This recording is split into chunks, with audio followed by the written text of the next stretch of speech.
बिस्मिल्लाहिर्रहमानिर्रहीम, अस्सलाम वालेकुम। आज हम cervical joint position sense test को परफॉर्म करेंगे। इसके अंदर हमें एक लेज़र ग्रिड चाहिए, एक लेज़र सिस्टम चाहिए, लेज़र ट्रैकर और एक सब्जेक्ट चाहिए।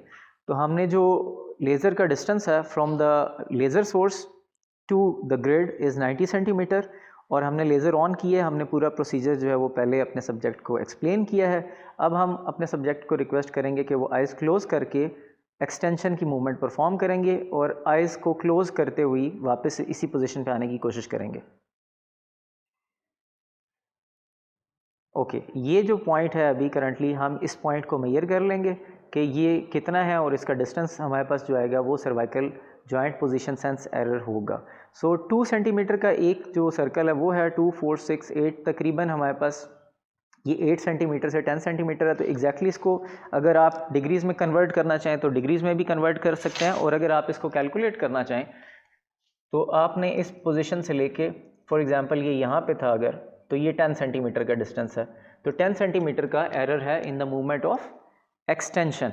अब हम फ्लेक्शन के लिए परफॉर्म करना चाहेंगे तो अगेन सब्जेक्ट को रिक्वेस्ट करेंगे कि वो अपनी गर्दन को न्यूट्रल पोजीशन में लेके आएँ और अब फ्लेक्शन की मूवमेंट परफॉर्म करें। आइज़ क्लोज करते हुए वापस अपनी पोजीशन पे लाने की कोशिश करनी है। अगेन ये सर्कल है जो यहाँ पे आ रहा है हमारे पास, तो हमने इसको मेजर करना है कि ये कितना डिस्टेंस है, दैट इज़ 12। तो हमारे पास फ्लेक्शन की जो मूवमेंट है उसमें 12 सेंटीमीटर का एरर है। इसी तरीके से हम फिर न्यूट्रल पोजीशन पे आएंगे और हमने राइट रोटेशन और लेफ़्ट रोटेशन को मेजर करना है और right and left side bending को मेजर करना है। इसको मेजर करने से आपको ये पता चल जाएगा कि आपके पेशेंट्स के अंदर कितना एरर है। नॉर्मली एक बंदे के अंदर 4 से 5 डिग्रीज़ का एरर होता है। ये जो डिस्टेंस है ये भी सेंटीमीटर के अंदर है, इसे हम बाद में कन्वर्ट कर सकते हैं डिग्रीज़ के अंदर।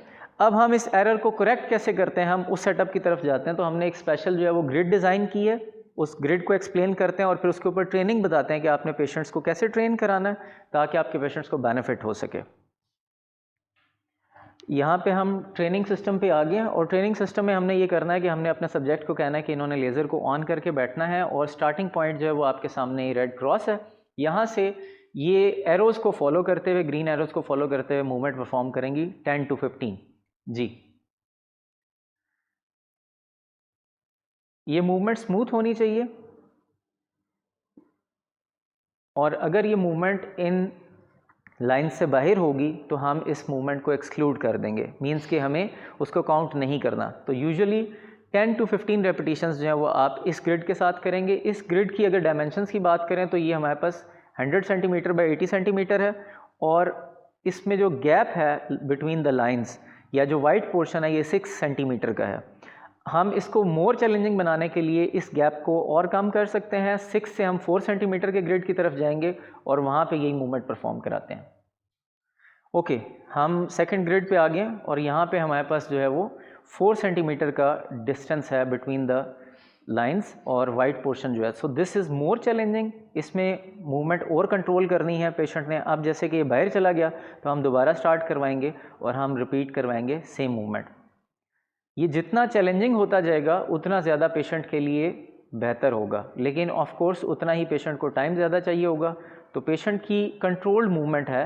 आप एक तरीके से पेशेंट को ऐसी एक्टिविटी करा रहे हैं जिसमें उसकी नेक की फ़ाइन मूवमेंट, जिस तरीके से एक आर्टिस्टिकल स्किल डेवलप करता है कोई बंदा, उस तरीके से आपका जो पेशेंट है वो नेक की फ़ाइन मूवमेंट या फ़ाइन कंट्रोल को डेवलप कर सकता है। सो आई होप कि आप लोगों को इस वीडियो के अंदर कुछ नया सीखने को मिला होगा। If you have any comments do let me know. Thank you very much.